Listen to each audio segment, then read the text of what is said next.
नमस्कार, मेरा नाम है अर्पित शुक्ला। पंडित धीरेन्द्र कृष्ण शास्त्री ने जो हिंदू ग्राम बनाने का कॉन्सेप्ट दिया और एक अवधारणा प्रस्तुत करी कि वह भारत को हिंदू राष्ट्र बनाना चाहते हैं और अगर पूरे भारत के हिंदू एकजुट हो जाएं तो वो पाकिस्तान तक को भी हिंदू राष्ट्र बना देंगे। ऐसा दावा पंडित धीरेन्द्र कृष्ण शास्त्री की तरफ से किया जाता है और वह इस दिशा में एक आगे कदम बढ़ा चुके हैं कि सबसे पहले एक हिंदू ग्राम की स्थापना की जाए और उस हिंदू ग्राम के मॉडल के आधार पर पूरे आगे देश में हिंदू राष्ट्र की भी नींव रखी जाएगी।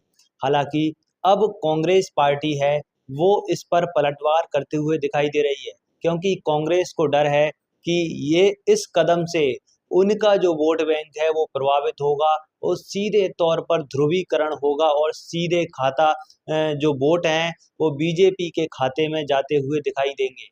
और इसी डर को अब साफ देख सकते हैं आप पीसीसी अध्यक्ष जीतू पटवारी के बयान में। जी हाँ, जीतू पटवारी ने आज एक एक्स पर एक पोस्ट किया और एक वीडियो था जिसमें जीतू पटवारी स्वयं खुद कह रहे हैं, जो लोग ये कहते हैं कि हम एक गांव हिंदू बनाना चाहते हैं, मैं उनसे आग्रह करना चाहता हूं कि हम एक तरफ कहते हैं कि पूरा ब्रह्मांड अरबों साल पहले हिंदुओं के भावना के बाद ही सारे धर्म आए, तो फिर अरबों अरबों अरबों साल पहले राम थे, तो फिर पूरा विश्व हिंदू होना चाहिए, गांव क्यों होना चाहिए?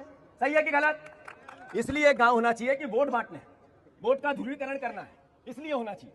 अरे आपने, मैं हिंदू हूं और गर्व से कहता हूं कि हूं, पर मेरे राम ने मुझे सिखाया कि सबसे पहले गरीब का ध्यान दो, सबसे पहले इंसानियत पे ध्यान दो, सबसे पहले हिंदू मुस्लिम सिख ईसाई आपस में है भाई भाई। ये नारा भी तो संविधान ने दिया हमें, ये देश की हमारी संस्कृति ने परंपरा ने सिखाया हमें सिखाया जो संविधान है उसने, कि जो हमारे दूसरे धर्म के लोग हैं, अभी जैन समुदाय के लोग हैं, एक हमारे जैन समुदाय के साधु को, महात्मा को, स्वामी जी को नीमच में मारा गया। आखिर क्यों? इसलिए कि आपको नफरत फैलानी है। अभी जबलपुर के दो बीजेपी के कार्यकर्ताओं ने बात की आपस में, उन्होंने कहा कि ये जैन तो रावण के समान है। क्यों बीजेपी मौन रही? क्यों ये संविधान मौन रहा? क्यों प्रशासन मौन रहा? आखिर सब जगह नफरत। अरे देश की किसी हिंदू का, मुस्लिम का, सिख का, ईसाई का, सबका हाथ काटो, रंग हिंदुस्तानी मिलेगा, कोई भी इससे बाहर नहीं है। तो ये जात पे, पात पे, धर्म पे नफरत फैलाने वाले लोगों से देश को बचाना है, संविधान को बचाना है।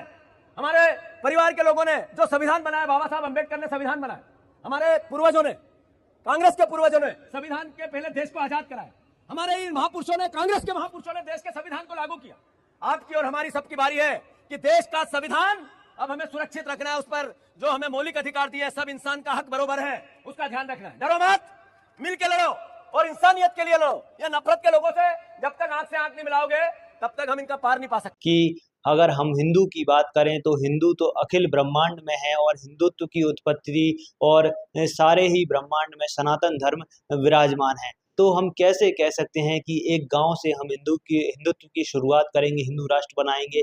ये सब कुछ सिर्फ और सिर्फ वोट बैंक की राजनीति के लिए किया जा रहा है। और इस तरह उन्होंने आरोप लगाते हुए कहा, हालांकि नाम तो नहीं लिया, लेकिन अप्रत्यक्ष रूप से सीधा निशाना पंडित धीरेन्द्र कृष्ण शास्त्री की तरफ ही था, जो हिंदू ग्राम बनाने की संकल्पना लेकर के आगे चल रहे हैं।